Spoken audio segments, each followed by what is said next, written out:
This time on episode 432 of Legends of S.H.I.E.L.D., we discussed the 2022 Marvel film Doctor Strange in the Multiverse of Madness. I'm Anthony Bachman from All Things Good and Nerdy, a geeky podcast part of the Gonna Geek Network, just like the show you're checking out now. Shows on the network are individually owned and opinions expressed may not reflect others. Find other fantastic geeky shows at GonnaGeekNetwork.com. You have been granted clearance by director Alfonso Mack Mackenzie. Stand by for a S.H.I.E.L.D. debriefing.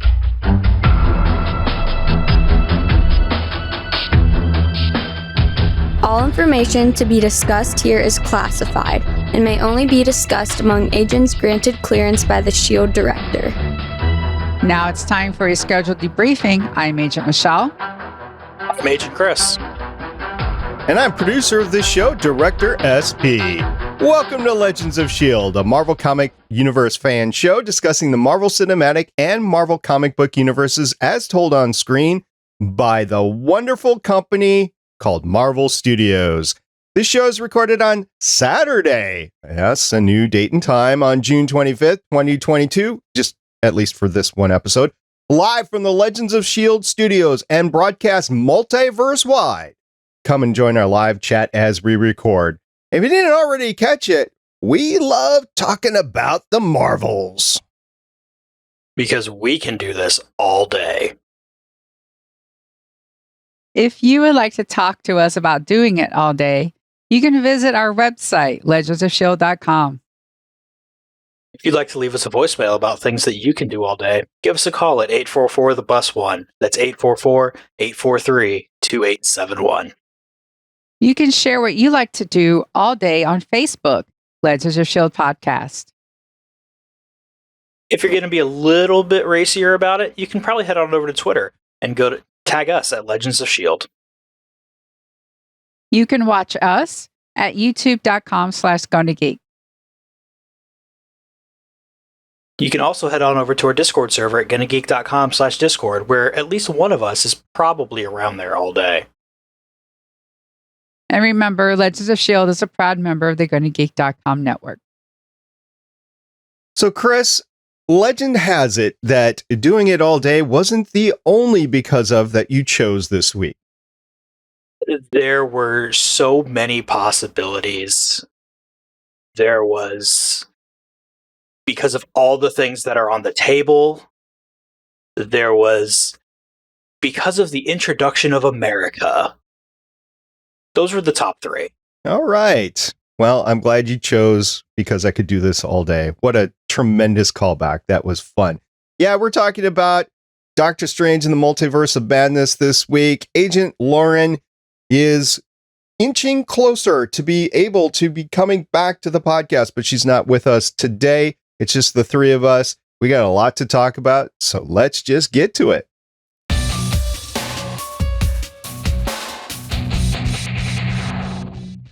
Doctor Strange in the Multiverse of Madness was released in theaters on May 6, 2022, and then on Disney Plus streaming on Wednesday, June 22nd, 2022.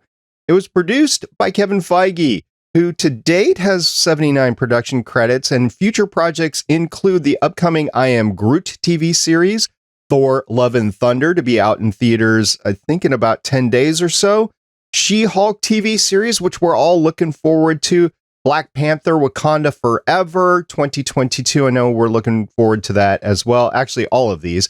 Ant-Man and the Wasp: Quantumania next year. The Marvels next year. Guardians of the Galaxy 3 next year. And several TV series and upcoming projects without a date, including Armor Wars, Ironheart, Fantastic Four, Echo, Blade, and various untitled Marvel Cinematic Universe television shows. All right, Michelle, who directed this episode?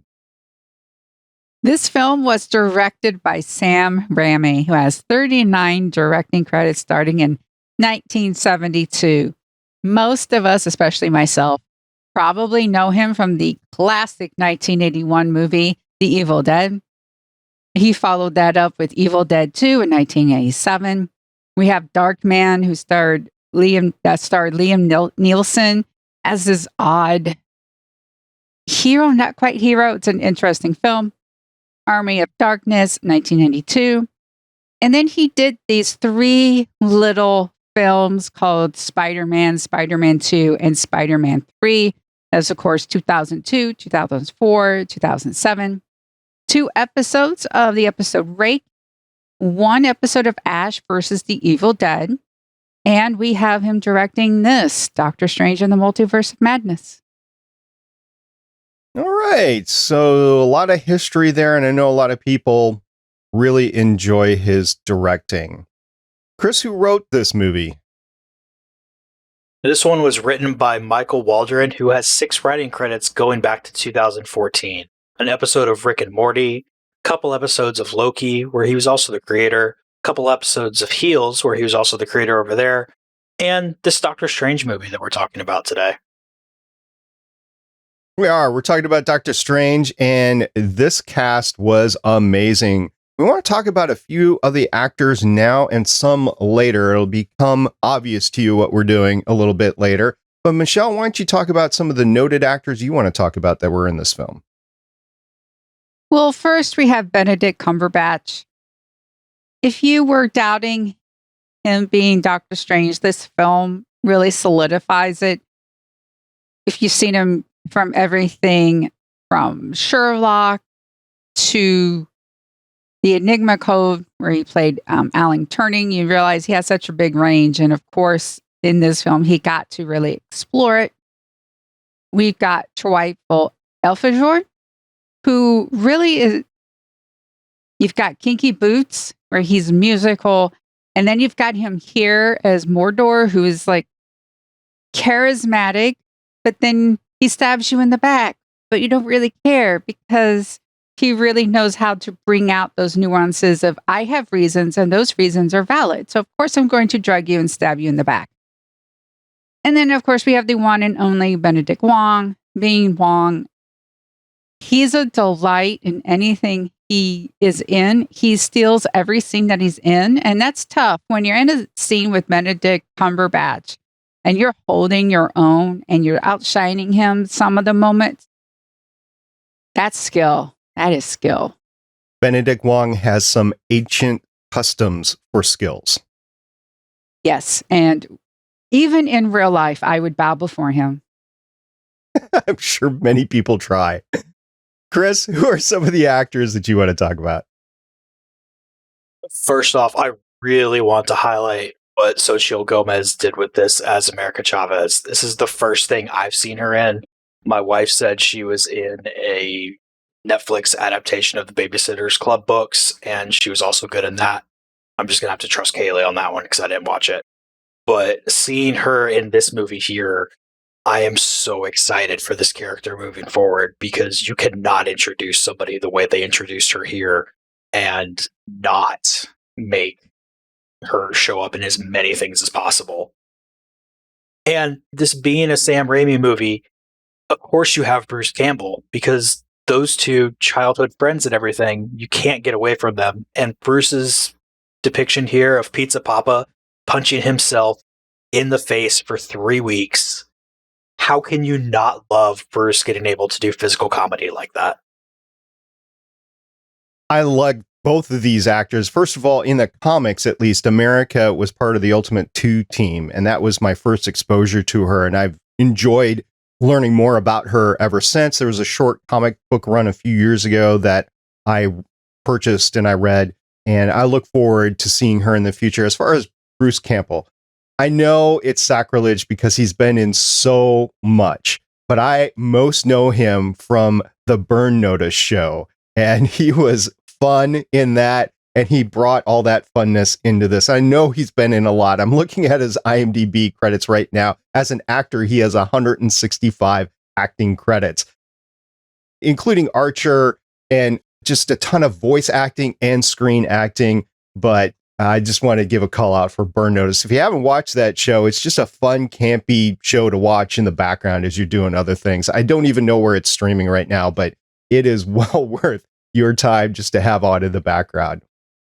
Bruce Campbell is like Tim Curry, though. Like, it doesn't matter where you know him from, as long as you take where you know him from and have it lead you into everything else. Yeah, I could see that. I mean, I would be a little worried about his face right now. He's hitting his face for 3 weeks. I think they had to film that all 3 weeks to get the realistic impact of it. If you've seen him in Evil Dead and Evil Dead 2, especially Evil Dead 2, you're like, that is such a Bruce Campbell, Sam Raimi thing to do. Yeah, it was, and I don't even know about the Pizza King in the comic books, so I'm now going to have to go look that up. I knew about him in this movie playing the character, but I wanted to put it in context on screen. We didn't get a heck of a lot of context on screen. I'm guessing it's a side character. I don't know, so I'm going to look more into that. The actors I want to talk about, first of all, is Elizabeth Olsen. This movie starred her as much as Benedict Cumberbatch, and we'll talk more about her in the movie and what it means for her character, what it means for the MCU, and so on and so forth.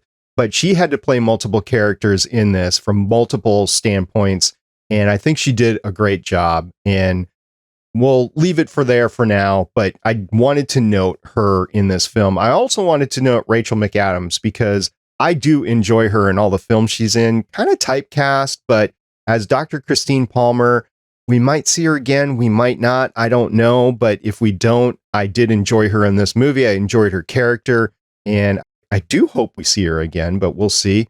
And then I wanted to talk about Ross Marquand, who voiced the Ultron bots in the Universe 838. And he's noted here because he's done that before. He's also been the Red Baron, is it Red Baron? In Endgame. Red Skull? Red Skull, thank you. I'm sorry, I was just literally looking at the Red Baron's aircraft, so that's what was stuck in my head. Yeah, he actually played Red Skull when the infamous moment came where we lost Black Widow. So he did the Ultron voice for this film. So definitely a lot of characters, some more characters we'll talk about later, but I did enjoy the cast in this. No qualms with the casting whatsoever with this film. So the IMDb description of this film is short, and it says, Doctor Strange teams up with a mysterious teenage girl from his dreams who can travel across multiverses to battle multiple threats, including other universe versions of himself, which threaten to wipe out millions across the multiverse. They seek help from Wanda the Scarlet Witch, Wong, and others. And it doesn't give away anything after that, but I'll tell you what, just so we don't get stuck in the mud talking about the ins and outs of what happened next, we have an exclusive and an epic exclusive synopsis written by our very own Michelle, and we are going to cover that right now. Chris, why don't you kick us off? What happened in this film? Well, we open up with a fight between Ponytailed Strange, America, and a demon. Ponytail Strange tries to take America's powers, which will kill America. However, the Strange dies, and after getting caught up by the demon, America makes a portal, and our Doctor Strange wakes up. Dear people, no matter how friendly you are with your ex, don't go to their wedding. During a conversation with Dr. West, Strange claims his actions were the only way they should have won. His way was the best way. Actually, an episode of How It Should Have Ended shows us that Dr. Strange had 5 viable options. The link is in the show notes. The wedding reception is disrupted by an attack. Strange whips out the cloak and flies down, impressing all the guests, upstaging the wedding, which is a faux pas because you don't outshine the bride on her wedding day. Strange, the cloak, and Wong fight the CGI monster octopus, doing incredible damage to New York City, aka the Avengers, what their motives are, MO, yeah. But eventually plucks out the monster's octopus eye and saves America. Chavez. We learn that dreams are not wishes your heart makes. Instead, dreams are glimpses into our multiversal selves. America's explanation about the multiverse sparks a unique conversation about Spider-Man. Wong has read the manual that comes with being the Sorcerer Supreme, and Strange learns that the Book of Vishanti is real. America is reluctant to trust R. Strange because of her interactions with the other Stranges. R. Strange buries Ponytail in a rooftop garden. And now it's time to cram a recap of WandaVision into the film. Strange visits Wanda. Wanda claims she's put the magic behind her. During a walk and talk, Strange disses the other Avengers and tells Wanda everything. He realizes his mistake when Wanda calls America by name. Wanda changes the pristine, calm apple orchard into a barren wasteland. She has the Darkhold, a book that corrupts all who use it. Wanda gives Strange an ultimatum. Give me America or face destruction. Her plan? To go to another dimension. Why? Because her magic kids from WandaVision are real in all the other dimensions. At Camartage, Wong gives us a summary of the Scarlet Witch's power, which you don't want to see her angry because she can rewrite reality and take over everything. Wong orders Camartage to go into fortress mode, and masters from Hong Kong and London come to help and follow the ancient custom of bowing to the Sorcerer Supreme. Get that, Doctor Strange? Wanda comes and shares her pain of killing Vision, an action that had no meaning. After Strange blows the negotiation, Wanda stops being reasonable and demonstrates the Scarlet Witch's power. During an epic CGI battle, she destroys a lot of Camartage and kills many people. Wanda escapes Strange's mirror cage. We're supposed to feel for Wanda because she's lost her magic boys. During another CGI fight, America creates a portal. Strange and America fall through multiple multiverses. America claims she can't control her powers and reveals that she is the only America Chavez in all of the universes. During the search for Strange's other Strange, we meet Pizza Poppa, who's going to hit himself for 3 weeks. A convenient device lets us see America with her moms and how a bee caused her to open a portal, sending her mothers into the unknown because superheroes can't have moms. We're in Universe 838. Mordo tells them about the dream-walking spell in the Darkhold and drugs Strange in America. Wanda dreamwalks into 838 Wanda, but gets distracted by being with the boys. Sarah destroys the 616 Darkhold. By threatening others, Wanda gets Wong to take her to Mount Wundagore, the source of the Darkhold's spells. 838 Christine has locked up Strange, America, and the Cloak. This Christine knows all about the multiverse and magic. Strange is taken to the Illuminati, a panel with very interesting members. Mondo, the Sorcerer Supreme, Captain Carter, the First Avenger, Blackagar Boltagon, Keeper of the Terrigen Mists, and Inhuman King, Captain Marvel, Defender of the Cosmos, Fantastic Four member Reed Richards, and Professor Charles Xavier. We learn incursions are bad. 838 Strange created the Illuminati, and that the biggest threat to the multiverse is any Stephen Strange. 838 Stephen got corrupted by the Darkhold and found the Book of Vishanti. At Mount Wundagore, Wanda realizes it is a throne for the Scarlet Witch, who is meant to rule all. After getting a lecture from Wong, Wanda throws Wong over the cliff. 616 Wanda possesses 838 Wanda. Professor Xavier believes in our Strange and tells Strange about the place 838 Strange hid the Book of Vishanti. The fight between Captain Marvel, Captain Carter, and Wanda is intense, but Wanda eventually destroys the Illuminati. Strange and Mondo fight. Strange escapes. America crowns our Doctor Strange as, quote, the better Stephen, unquote, Strange. Strange, the Cloak, America, and 838 Christine are chased by Wanda. Stephen opens the door with the watch Christine gave him. Strange, the Cloak, Christine, and America find the Book of Vishanti, which is destroyed by Wanda. Wanda forces America to open a portal to get rid of Strange and Christine and another to get back home. 838 Wanda has powers and is able to return home. In a dimension with an incursion, Our Strange and Cloak fight Sinister Strange using musical notes. Sinister Strange wanted to be with Christine, but that dimension didn't exist. So Sinister killed other Stranges. Sinister Strange gets impaled. Our Strange uses the Darkhold to dreamwalk into Ponytail's dead body. Blech. Wong's alive! At Mount Wundagore, Wanda begins the ritual to take America's powers. Possessing a dead body is a big no-no, so Strange has to battle the souls of the damned. With Christine's guidance, Strange uses the souls to fight Wanda. Wong suggests taking America's powers. Instead, Strange tells America to trust herself. The power was in her all along.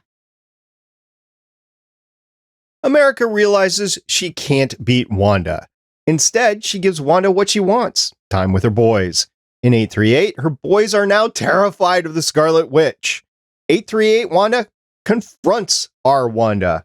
Our Wanda learns she was very wrong, so she destroys Mount Wundagore and every Darkhold in every dimension, closing a lot of plot holes.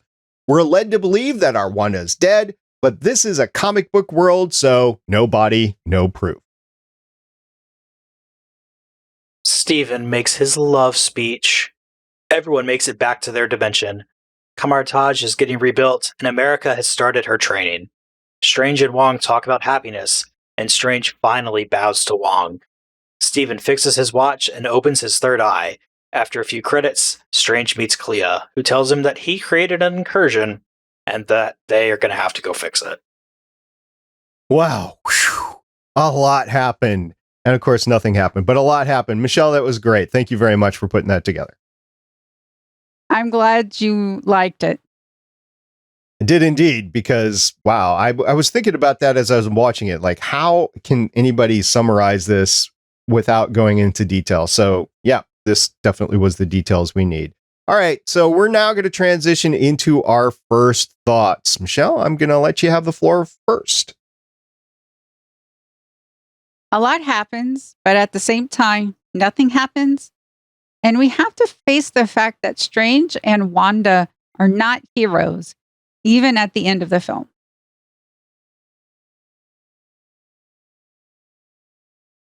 So I need to put on my little time machine hat here, because I'm going to do an impression of what I was telling Kaylee just repeatedly throughout this whole movie. Do you know what this means? Do you know what's on the table now? And it was just that over and over and over. I have to say, horror movies are not my thing. I'm not into horror movies. And I know this was tamped down a little bit, but there were a lot of jump scares and a lot of horror visuals to this. So it had that feel of it to me.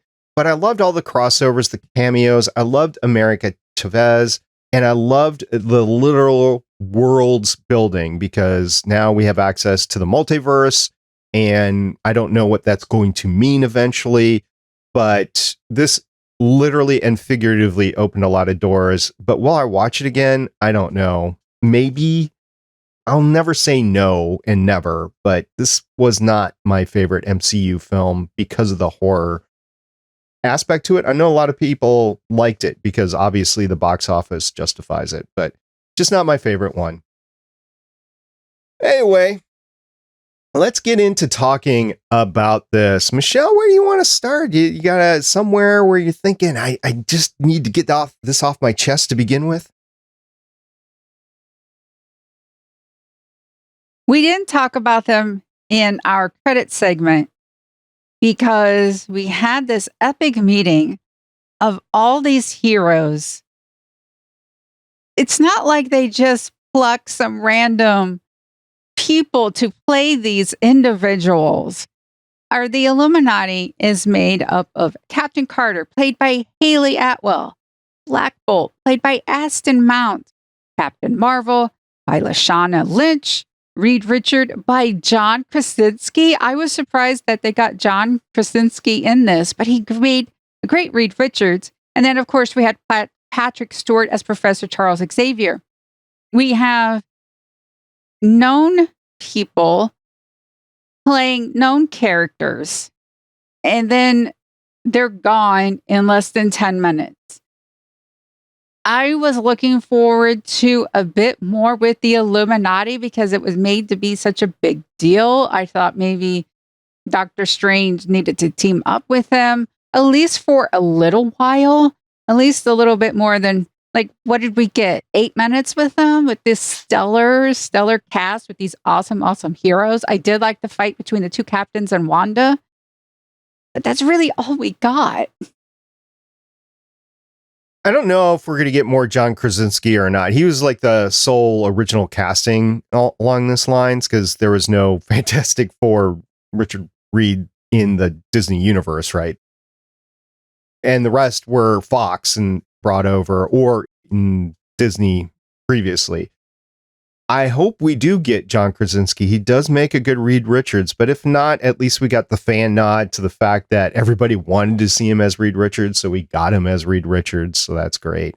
I would love to see Emily Blunt in the Fantastic Four too, but I don't know, again, if that is going to happen or not. And to date, none of the casting has been announced for the Fantastic Four. We recently just lost the director. I can't remember if we got a new director or not for Fantastic Four, but I know whatever is done with that film is going to be good, and it's just a matter of who's going to be in it, who's going to be directing it, and who's going to be producing it. I did like the fact that we get Anson Mount, just because that Inhuman series was just so bad. So at least they gave him a nod to the movie here. And let's talk a little bit about Patrick Stewart. Not only did he play Professor Xavier, but he played the X-Men, the animated series version of Professor Xavier. So we got that nod in there as well. I don't think we're going to see Patrick Stewart again just as Professor Xavier, because he's ran that to ground. He's old, right? And he had that fond farewell with Logan. So I just don't see it happening again.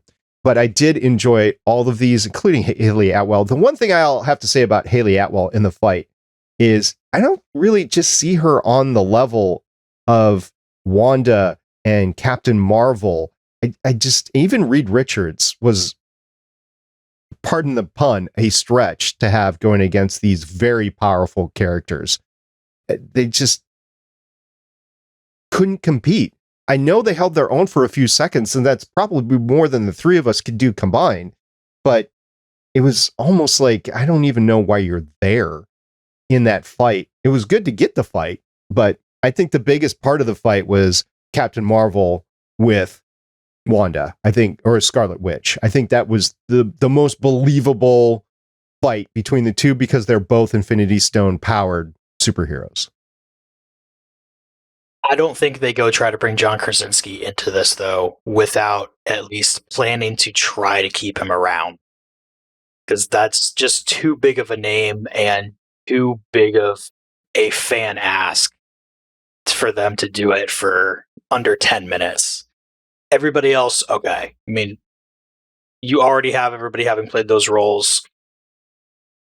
In my dream scenario, I think we see Patrick Stewart again as Professor X, but in a, like, pass it off to somebody else playing the character kind of role and swap out which dimensions Professor X they're going to be using, just because I think he's had so much fun with it.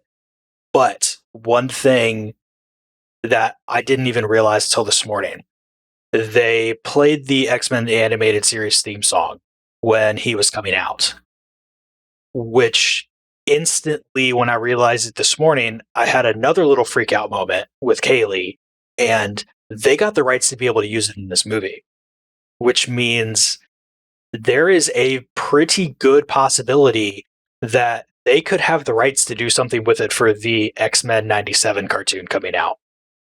Just the music itself? Yep. Yeah, that'd be awesome. As far as John Krasinski goes, he might have priced himself out of being to participate. Now, you could say it would be a huge cash cow for him over the course of multiple movies. So if he wanted to take the part, he could lower his fee a little bit, and perceived fee, right? Because it's such a fan ask to have him as Reed Richards, to be able to at least play the character for a few movies. But I don't know if Marvel's going to want to pay the price that they're going to have to pay to get John Krasinski in that at the same time, they managed to get Patrick Stewart back. I mean, John Krasinski isn't as expensive as Tom Cruise. However, John Krasinski and Emily Blunt are one of the few married duos that actually have on-screen chemistry as well. And even John Krasinski knows how to direct himself and Emily Blunt. The Quiet Place 1 and 2 is the premium example. Quiet Place 1 is the film where John Krasinski and Emily Blunt are in it for the duration. I could believe them as Reed Richards and Susan, right? Yeah, Susan. I could definitely believe it. But I want to see it on screen, and I think a bunch of people want to see it on screen. But because of that, I don't know if they're going to ask for too much to be in on that. And I just don't know if Marvel's going to be willing to pay it. I know there is a pay band that the actors can go in. And I know that Robert Downey Jr. kind of helped the entire cast of the Avengers restructure their contracts to get everybody paid better in the end. And I just don't know if that's going to translate into the wealth of outpouring from the fandom of wanting to continue this and bring in Emily Blunt. That's my concern, is I just don't know if the anticipation is going to equal the amount of money that Marvel has available to pay them now. Because as an actor, you can play that up. You can say, look, everybody wants me in there, so let's do it. And I've already played the character and everybody loved it, so let's do this. But I don't know, maybe they're smart about it, knowing this will last for the rest of their lives and that it's a decent paycheck of whatever Marvel Studios is going to give them. And then, of course, we have to talk about the streaming stuff, because in particular, this movie, I think Disney said, or maybe all the previous deals that were made said 45 days, and then we can start talking about streaming it exclusively. This was less than 45 days that it came out on streaming. So I don't know how that goes for the rights, the money, or anything else out there, which is also a contractual sticking point that the creators of Endgame are still iffy about returning to producing films specifically for Disney because of it. So I don't know. It was great, though. Great to see the Illuminati. And we knew about it going in. We were all spoiled about it, but it was great to actually see the scenes as they were there.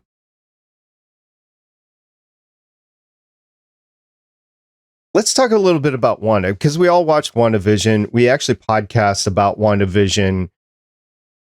I think, maybe I'm wrong, but I think you had to have watched WandaVision to really get Wanda's motivation here. Maybe I'm wrong, but I think you had to. And I don't know if that's a mistake or not, but you had to do it. And if you didn't, you just didn't understand her motivations. What do you guys think? I think you could pick up on it, but it's so much better if you've seen WandaVision. Going into it without having seen WandaVision, it's just mother, her kids, she misses her kids, wants to see her kids, and she's magical. But you don't get all the little nuance you get from everything that we know from WandaVision. Yeah, they had to force exposition into all these conversations. Wanda makes the point of, yes, what I did in Westview makes me a villain, but Doctor Strange, you do something that breaks things, you're the hero. You get the Doctor Strange has to force in, your kids aren't real, Wanda, they're magic. And then she has to go into that they exist in all these other universes. It's just this basic motivation of, I'm a mom. I deserve these kids I made by magic. And nothing else. Yes, it adds more weight if you've seen WandaVision. But if you didn't, this is an abrupt turn for this character. You go from the Avengers, where she does have pain about Vision, and she is right about it had no meaning. She was able to pull out the stone. She thought that she had done, did the right thing, and Thanos just rewound it and just got the stone anyway. But for her to go from that to, I want to destroy every single universe in order to be with these kids that I made through magic, it's jarring. And it reduces Wanda into this because of my boys. I lost count of how many times she had to say, I want to be with my boys. My boys this, my boys that. I lost count. And it's because of Elizabeth's acting that we're able to feel anything for Wanda. I'll go a step further. When we left her in Westview, she was very apologetic. She understood the havoc that the whole Westview incident had caused with everybody. And now she's been with the Darkhold for a while. So yes, it's jaded her, but we've now gone past where she was. And now she wants to be with her boys so much that she's willing to destroy everything to get to her boys. I don't know. That's a little bit of a jump for me, even watching WandaVision and going here. Again, I understand Darkhold will jade anybody that's been using it, and she obviously had been using it. But wow, that's tough for Wanda to have to deal with that. I also had an issue with the fact that why doesn't Wanda just work with America to get her to go to another universe? Like actually train with her to try to hone her powers in, just like the Avengers, right? And say, hey, I would like to go be with my boys. Can you help me do that? And I think she would have done that. And it would have helped her get back to her moms as well. So, like, I just don't understand that whole thing. She's very powerful now. She took out all of Cumberbatch, and it took America not physically or in a fight to defeat her, but to defeat her with her own evilness in front of her fake boys in another universe. That's how America defeated her. So she's very, very powerful. I don't believe that she died at the end, but she might have. I don't know.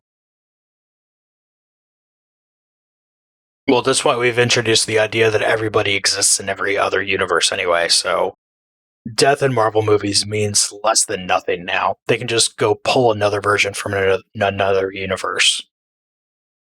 I'll add on to that and say, I think we're seeing a lot of the end of character arcs. Of course, Captain America, Tony Stark, Black Widow. We've seen those arcs and they've ended. This might be the end of the Wanda or the Scarlet Witch arc. I don't know.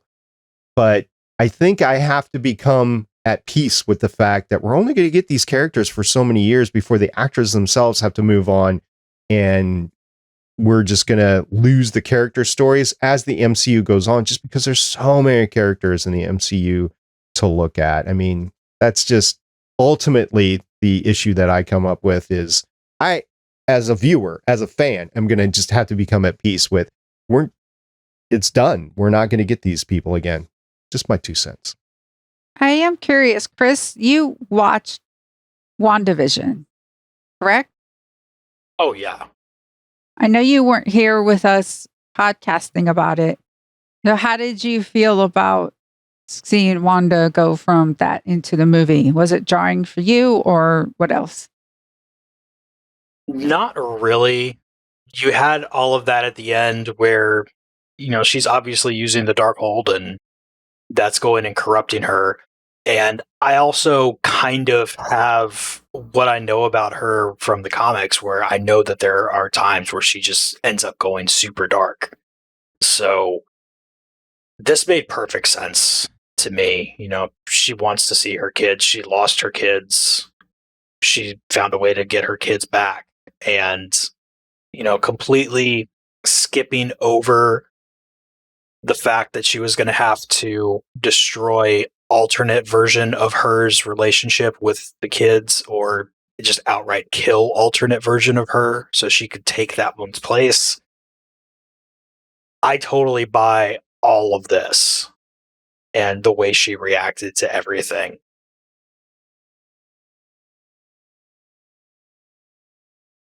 In the comics, one of the stories with her ends with her just erasing from the universes all the mutants by whispering, "We're mutants." It's spoiler from a story out there, but she does that, and then there's just a loss of a lot of mutants out there. I don't necessarily think that that's a storyline that they could bring her through if they want to maintain some sort of cohesiveness to the comic book stories in the future. So again, I don't know if we're going to see her again or not. If we don't, Elizabeth Olsen has had a heck of a ride, and she's shown us a lot of emotion. She's shown us a lot of great acting. There was that terrible thing that happened with Vision, which she mentions again. I don't know what's going to happen with that. In the future, if we get her back again, it's going to be fun. It's going to be good because she's such a good actor. She'll take a terrible storyline and she'll turn it on its head. But hopefully it won't come to that. It was interesting. It made me think over and over again, ever since I watched it for the first time Wednesday night, when Doctor Strange, when Benedict Cumberbatch basically said, dreams are windows into the lives of our multi-universal selves. So every time I have a dream now, I'm thinking, ooh, is that me in another multiverse? Is that really happening? Ooh, I don't know how I feel about this now. Well, I definitely don't like it because totally legit story here. Last night I had a dream where my wife and I had a house that somehow had a pet polar bear in it, and people didn't believe us that the polar bear would eat them. And so they would go in and try to visit the polar bear, and then they would get eaten. Could you have dreamed of sloths instead, maybe? I tried. That whole house was weird, though. We don't have time to get into that here, but if that house ends up being real somewhere, I feel really sorry for the people living in it. Yeah. All right. So, Michelle, you had a note here that I want to hit now, was that both Doctor Strange and Wanda had storylines that they were manipulating, and they were doing. Wanda mentions it. How do you get to do what you did and you're a hero, and I do what I am and I'm a villain? But there was also the whole Spider-Man thing. So yeah, just a lot of these super powerful beings doing a lot of stuff to us, and I don't know if they're necessarily being held accountable. They basically do the same thing. Wanda took over minds for Westview, manipulated their lives. Then on a bigger scale, Doctor Strange messes with everybody's mind across the world in order to get rid of Peter Parker, which is glossed over in the film. He says, America asks, do you have any experience with the multiverse? Doctor Strange, oh yeah, there was this thing with Spider-Man. Wong glosses over it as well. I know this is a script thing. But they are both not heroes. And Strange manipulating the entire world to erase Peter Parker means he had to alter everyone's reality in some sort of way. And if you're thinking, well, it doesn't need to be the entire world, Michelle. Yes, the entire world learned that Peter Parker was Spider-Man. So no matter if you're in America or Australia or in Nairobi or Japan, you probably heard about this news. So everyone had to be manipulated. And it becomes this quirky little conversation about whether or not Spider-Man shoots webs from his butt. I hope not, by the way. I hope we don't have to see that on the screen. I'm interested in seeing that on the screen now. I don't know how they could have brought it up. And the reason why I don't know how they could have brought it up is because you've told everybody to forget. I guess maybe you could remember that you told everybody to forget who Spider-Man was, but you remember that you made that spell. That would be the only way that I could see it bringing it back. Remembering the spell, but not the essence behind it. Is that too meta? I can see it working. Just like blurry face over who you're talking to as you're doing the spell. Yeah. So I don't know if we'll ever get to see that again. And I don't know what that means for the Spider-Man universe. What I do know in this film, we got a bunch of nods to the comics. We got all the Doctor Stranges out there. We've got all the universes that they were jumping through. And I ran into some research that told me all of this. You guys ready to run down a couple of lists? Sure. Yes. Let's start with the Doctor Stranges. And help me out if I've left anybody off the table here. We start with Ponytail Defender Strange, and we kind of end with him too, with the dead Ponytail Defender Strange. We also get the 838 Strange that the Illuminati killed, and we saw that in a flashback. We got Sinister Strange, we got Zombie Strange. So those were the 4 Stranges in addition to the Strange, our Strange, the now 616, and that's a whole other conversation. Our universe in the MCU is now labeled 616, but those were the 4 Stranges.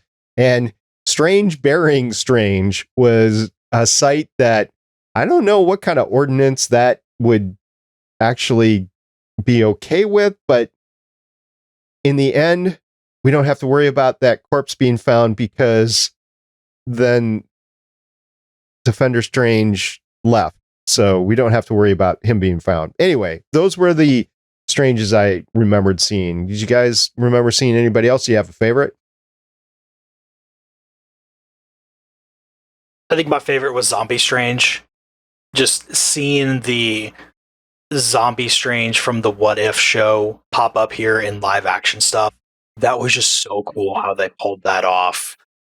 And just the dichotomy there between Doctor Strange being the grossest, most disgusting one that you saw visually, but he ended up being the sweetest one, telling America, just, this is you. You need to go finish this off. I believe in you. I thought was really cool.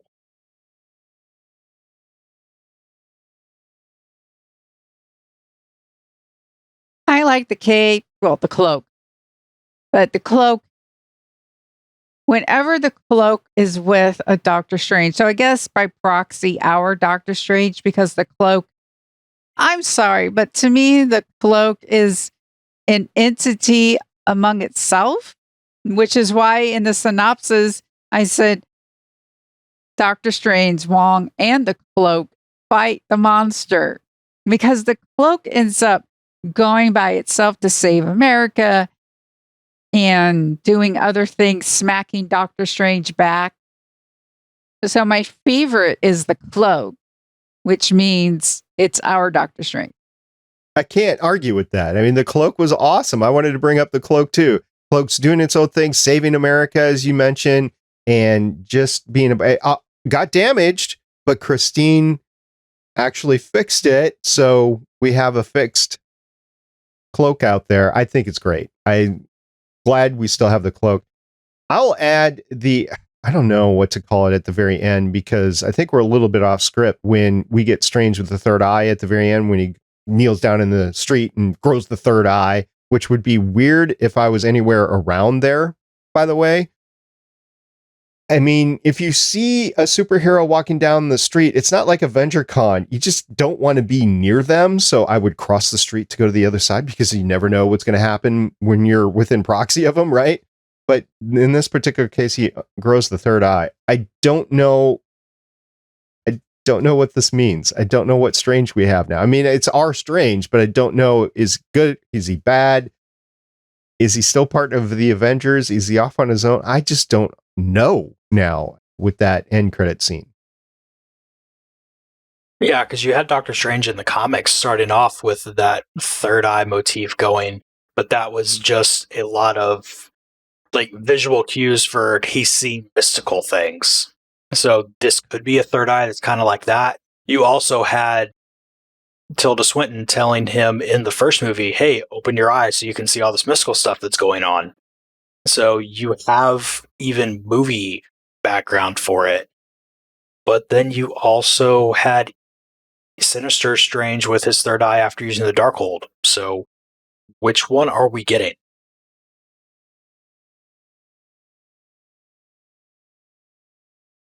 All right. I got the other list here, all the universe. I did not write these down. It went by so fast for me that I was like, I need to look this up. So I did a little research. The direct.com had an article of the 14 universes that were shown in this film. So I'll just go down the list and you guys can talk about your favorite ones after we're done.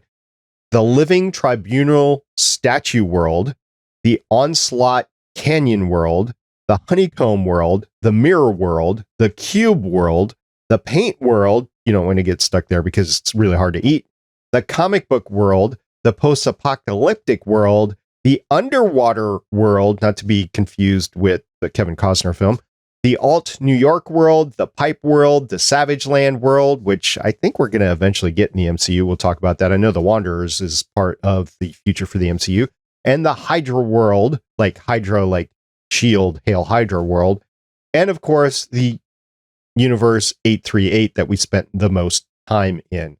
So out of all those, even though we saw many of them just for a few seconds, Chris, which is your favorite?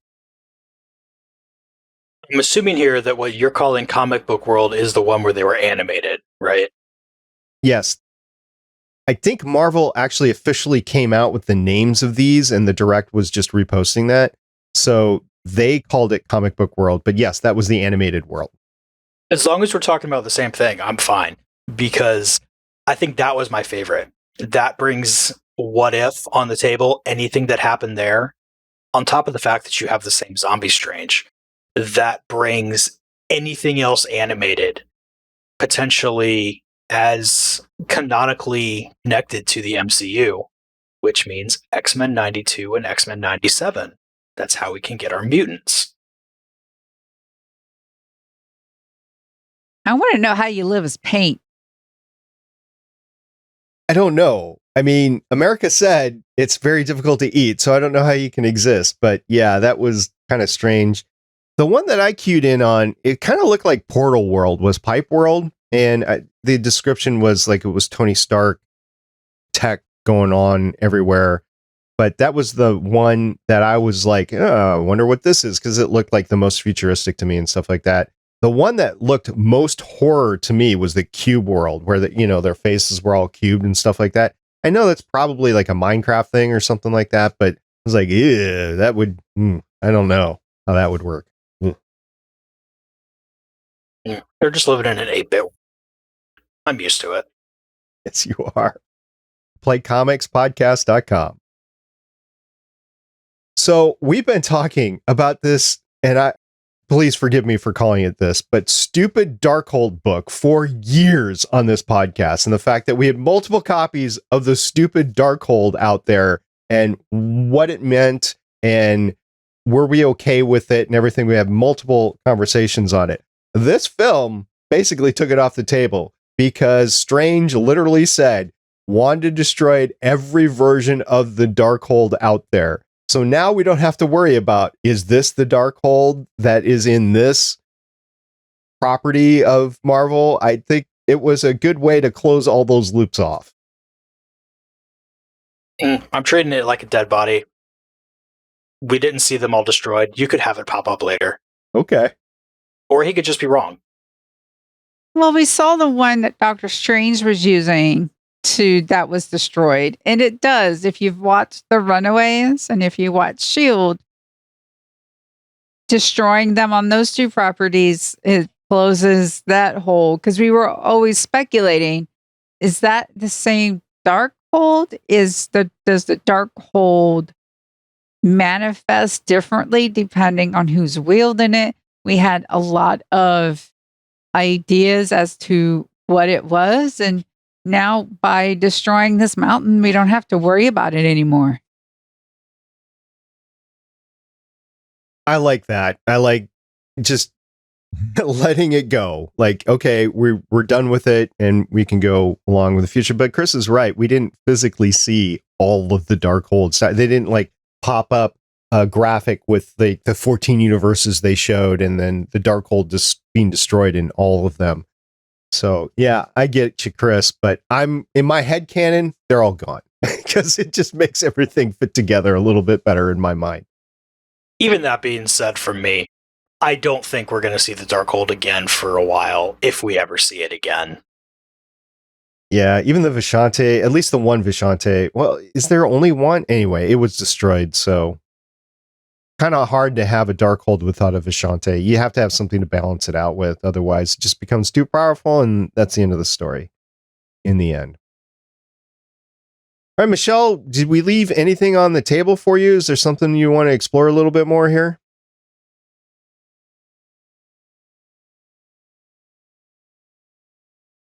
One of the things about this film, it was interesting. We had all these horror elements, which is why Sam Raimi is a good choice. The fact that he was also able to get Benedict Cumberbatch to act against Benedict Cumberbatch, that was fascinating to watch. But for some reason, this story ended up being about these little moments. Wanda, 616 Wanda, meets 838 Wanda. 838 Wanda touches her cheek. And now our Wanda is like, oh no, I did a bad thing. I got to fix it.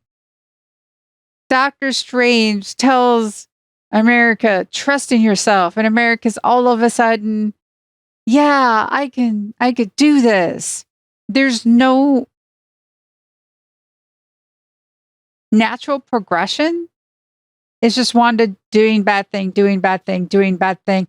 Oh, now I realize it. America not understanding, not understanding. And all of a sudden, Strange being like the Witch of the North from Wizard of Oz saying, you could have gone home anytime if you just believed in yourself, then click the shoes. It would have been nice to have had a more organic way, but it is what it is. Yeah, we can't change it. Chris, is there anything that you left on the table so far? Marvel has been doing a really good job getting diversity of characters and actors in lately. We're seeing it with Ms. Marvel, where you finally have a Middle Eastern superhero, and you're seeing it here with America Chavez. In the comics, you have her canonically as a lesbian, and for the movie, they added a pride pin on her jacket. They added the words "amor es amor," which means love is Spanish. And I love that they're getting these things in, because way too many of my friends just aren't finding people they can connect with in the movies. And now you're getting more and more diversity in here. And I only expect that to get better in the future. Took him a decade. Yeah, it should have happened sooner, but it's happening. So slight finger wag for taking this long, but overall, from at least my end, happy that it is happening.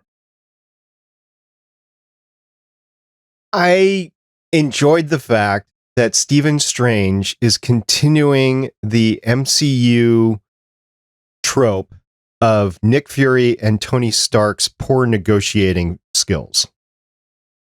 Where you have a big bad coming up against you, you have this negotiation moment, and it just goes wrong the other way. Nick Fury did it with Loki. Tony Stark's done it multiple times, and it just doesn't work any of the times, right? It just ends up in a big fight right away. And Stephen Strange with the Camartage negotiating moment.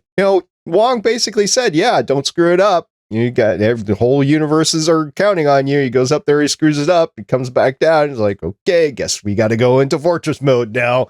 And Wanda just tears everything up. So yeah, Doctor Strange is continuing that long-earned tradition in the MCU of poor negotiating skills. I think they got to teach that at Avengers skill. But then there wouldn't be a movie. Fair. Also, I don't think he could have done a good enough job to keep her from attacking. She was hell-bent on it, literally and figuratively. Yep. All right. Well, I'll just end with this. I started with this. I don't know if I'm going to watch this one again. There's a lot that happened, and there were some good things that happened, but horror is not my thing, and all the jump. So now, once that I've seen it, the jump scares are just they're not a big deal anymore, but it's like I don't want to relive the whole jump scare thing. So that and the horror in general, just not my cup of tea. Not that this is a bad movie. It's just not my cup of tea. So I don't know if I'm going to be watching it again. So I don't know if you guys are or not, but it's on Disney Plus. You can watch it as much as you want. You just got to make sure you put the right things in your tea before you watch it.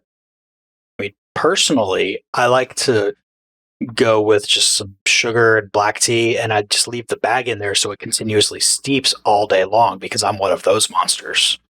You like sucking out all of the tea from the leaves. Hey, it's in there. I don't want to waste it. Okay. Michelle, you going to watch this again?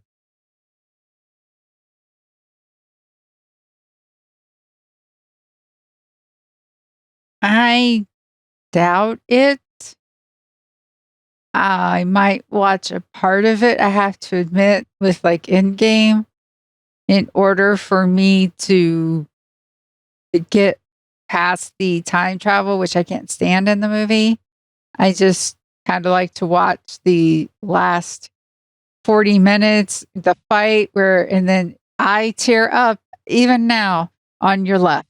It gets to me, but only if I skip to that part. Yeah.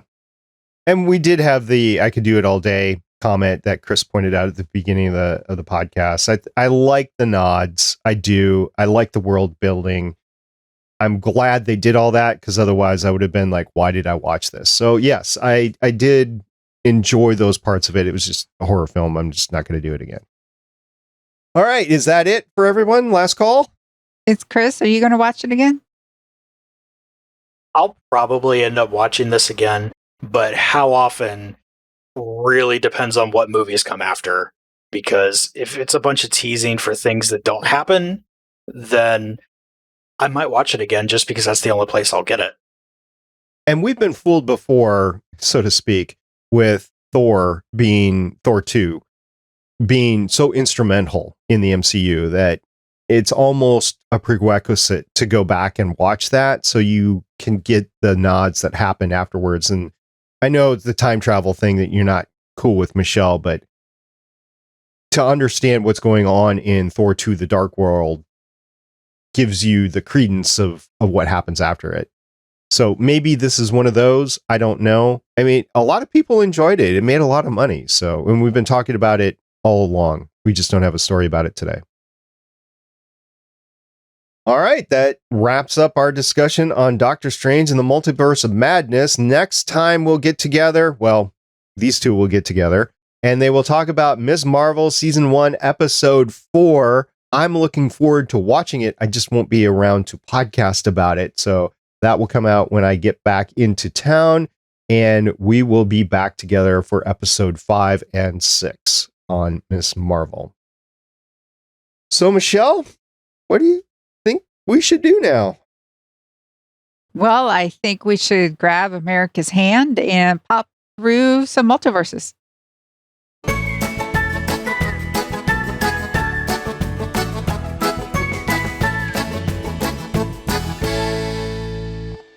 Thank you, everybody, for being with us. I know a lot of you have a lot to say about Doctor Strange. If you want to comment on this, either on our Twitter account at Legends of S.H.I.E.L.D. or on our Discord server, which is at gongeek.com/Discord. Go ahead, leave a comment. We will talk about it in the future because I know a lot of you have a lot to say about Doctor Strange. Yes, thank you for downloading us and consuming our content. We know you are busy, and we always are grateful you take time out of your day to consume our product. If you want to know what else I'm up to and what I'm thinking, you can follow me on Twitter at @shell_game. And thank you for completely understanding why we waited so long to talk about this movie. I really hope this episode was worth the wait for you. Actually, I take that back. I know this episode was worth the wait because podcasting with Michelle and SP is always fun. And Lauren, when she gets back, I know will be a bunch of fun with it as well. But if you want to hear more from me, as always, you can head on over to Play Comics, where not much has changed from the last episode we recorded. So we're still looking at Godfo Universe and producing The End of the World as the next couple of things coming up. Yeah, for one, I'm glad I watched the movie. I should have said this before, but I'm glad I watched Doctor Strange at home versus in the theater because I don't know if I would have liked it. I watched the Blair Witch trial or whatever that thing was called in the theater, and my hands were just gripping the seat armrest the entire time for the movie, and I think I might have been doing it for this. So I'm just glad I got a chance to watch it at home. Thank you, Disney, very much for putting it on Disney+. Until next time, I'm Director SP. I'm Agent Michelle. And I'm Agent Chris. See everybody next time. Bye. Bye. Bye. Thank you for listening. If you want to leave us feedback, go to gonnageek.com and you will find all our contact information and other shows. You can also visit legendsofshield.com where you'll find our complete archive of podcasts. The music heard on this podcast is by Kevin MacLeod, found at incompetech.com, and also artists on pond5.com and audiojungle.net.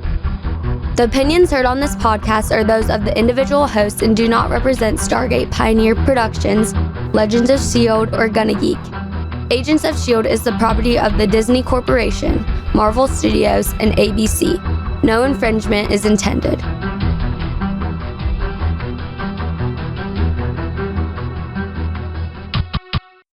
At the end, at Carmartage, when America is doing her little sorcery thing and she gets a little spark, it's like, hey, you just got a little spark. And I'm thinking, it's been a while. I mean, this movie's been out a while. She's been doing some training. I bet you she'd be a hoot at 4th of July this year. I bet. Oh, and I forgot to ask you guys, are you happy? I lost count. There's at least 4, if not 5 cases of, are you happy? I liked Wong's answer to that, though. Said, I'd like to think that in all the multiverse that what I've done is what's making me happy. I liked it. That's not a direct quote. I forgot his direct quote, but you know what I'm saying, right? Yeah, Wong just continues to be the light of happiness in the entire Marvel universe. Which is really funny because in The Martian, he was like, he's almost like the punching bag. If you're wondering, one of the things that the episode of how it should have ended, one of them is Wong coming to the fight to Wakanda and just going, mirror dimension, Wong. Like Wong for the win. Oh, that's one of my favorites. Bye.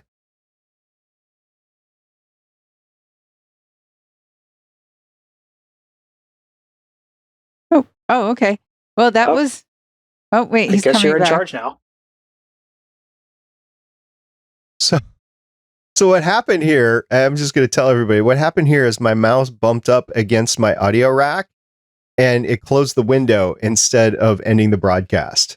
So I had to jump back in order to close the broadcast. So you just don't have full control of your powers yet. All right. That's cool. No, I don't. And hopefully that will change because this audio rack is going to go away. I don't know when, but in the next couple of weeks it's going to go away. So we'll see how that goes. Anyway, bye. Bye. Legends of S.H.I.E.L.D. is copyright 2013 through 2022.